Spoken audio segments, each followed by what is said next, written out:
আল্লাহ বলেছেন আল্লাযী খালাকাল মাউতা ওয়াল হায়াতা, যে আল্লাহ সৃষ্টি করেছেন মৃত্যু ও জীবন পরীক্ষার জন্য। কে তোমাদের মধ্যে কর্মে উত্তম? আল্লাহ সৃষ্টি করেছেন জীবন ও মৃত্যু পরীক্ষার জন্য। কে তোমাদের মধ্যে কর্মে উত্তম? আল্লাহ পবিত্র কোরআনে বলেছেন সূরা আলে ইমরান অধ্যায় নম্বর 3 আয়াত 185, আল্লাহ বলেছেন কুল্লু নাফসিন যায়কাতুল মউত, প্রত্যেক জীব মৃত্যুর স্বাদ গ্রহণ করবে, আর চূড়ান্ত বিচার হবে রোজ কিয়ামতের দিনে। যাকে সেদিন দোজখ থেকে রক্ষা করা হবে আর বেহেশতে দাখিল করা হবে, সেই পৃথিবীর উদ্দেশ্য অর্জনে সফল কাম। কারণ এই পার্থিব জীবন ছলনাময় ভোগ ব্যতীত আর কিছুই নয়। তার মানে এই পৃথিবীতে আমাদের ইহকাল, এটা পরকালের জন্য একটা পরীক্ষা। যদি আল্লাহ সুবহানাহু ওয়া তাআলার আদেশগুলো মেনে চলেন তাহলে পরকালের জীবনে বেহেশতে যেতে পারবেন, আর আদেশগুলো না মানলে বেহেশতে যেতে পারবেন না, দোজখে যাবেন। তাহলে এই জীবন আমাদের অস্তিত্বের পেছনের উদ্দেশ্য। আল্লাহ বলছেন পরকালের জন্য পরীক্ষা। আর আল্লাহ পবিত্র কোরআনে বলেছেন সূরা আনকাবুত অধ্যায় নম্বর 29 আয়াত নম্বর 2, যে তোমরা কি মনে করো আমরা ঈমান এনেছি এটা বললেই তোমাদের ছেড়ে দেওয়া হবে? তোমাদের অবশ্যই পরীক্ষা নেব। যদি শুধু মুখে বলেন আল্লাহকে বিশ্বাস করি, আমি একজন মুসলিম, আমি একজন মুমিন, এটা বললেই আল্লাহ ছেড়ে দেবেন? এখানেই পরীক্ষা শেষ?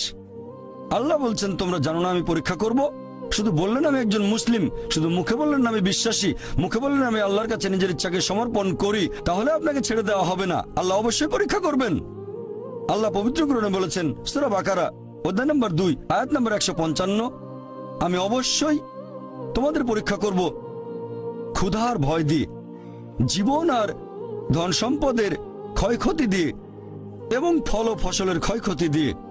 আর শুভ সংবাদ দাও তাদের যারা ধৈর্যশীল। আল্লাহ সবাইকে পরীক্ষা করবেন ভয় দিয়ে, ক্ষুধা দিয়ে, জীবন আর ধন সম্পদের ক্ষয়ক্ষতি দিয়ে, ফল ফসলের ক্ষয়ক্ষতি দিয়ে। আল্লাহ অবশ্যই পরীক্ষা করবেন। আর আল্লাহ এক একজনকে এক একভাবে পরীক্ষা করেন। আল্লাহ পবিত্র কোরআনে বলেছেন সূরা আনাম অধ্যায় নম্বর 6 আয়াত নম্বর 165, আল্লাহ বলেছেন যে তিনি কিছু মানুষকে অন্যদের তুলনায় বেশি মর্যাদা দান করেছেন। আল্লাহ সুবহানাহু ওয়া তাআলা কিছু মানুষকে অন্য মানুষদের তুলনায় বেশি মর্যাদা দিয়েছেন। আল্লাহ কোরআনে বলেছেন সূরা নাহাল অধ্যায় নম্বর 16 আয়াত নম্বর 71, যে তিনি কিছু মানুষকে অন্য মানুষের তুলনায় শ্রেষ্ঠত্ব দান করেছেন। আল্লাহ এই কথা আবারও বলেছেন সূরা আনাম অধ্যায় নম্বর 6 আয়াত নম্বর 165, যে আল্লাহ সুবহানাহু ওয়া তাআলা কিছু মানুষকে অন্যদের তুলনায় বেশি মর্যাদায় উন্নীত করেছেন, আর তিনি যা দিয়েছেন তার ভিত্তিতেই তোমাদের বিচার করা হবে। এখানে অনেক লোকজন এভাবে প্রশ্ন করে আল্লাহ তাআলা এখানে সুবিচার করবেন কিভাবে? কেউ হয়তো জন্মায় গরিব পরিবারে, আবার কেউ